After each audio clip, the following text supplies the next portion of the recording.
no such thing as work-life balance. None! Learn to be super successful. Subscribe to my channel, Meathead. Part of the challenge is now a lot of the stock market is algorithm driven. It's not a kid. Well, first of all, 87% of the money in the world is managed by kids less than 30 years old.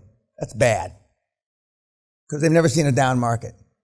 But what even makes it worse is that almost 90% of the money is algorithm supported. In other words, some little fucking kid out of grad school, MIT, has run an algo that tells you when this happens, and this happens, you buy. When this happens and this happens, you sell.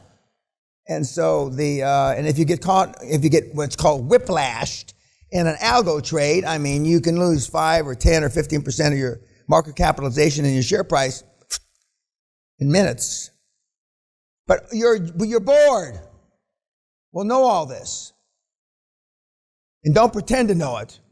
Even when I sit in meetings, I just sit and listen, even though I know this shit cold. Because the only way I can judge how good the board is when I'm on the board is I got, the few boards that I sit on, I say, okay, fine, I understand. What's the board say? Let me see the comments of the board before I opine. I never opine before the board does. And then I check, okay. And then I'll get back and say that 95% of what they said I agree with. Go back to the board and ask them this question. I write out the question, and they go back, and then they say, oh, that's what you mean. Because I think to myself, they can't possibly have meant that.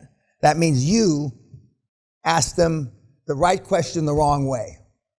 Of course, I could write the question for you. That's what you really want. You just give me the question, Mr. Jerry, and I'll ask them. No, it's the only way you learn. And so then afterwards, I know whether the board knows whether they're worth a shit or not.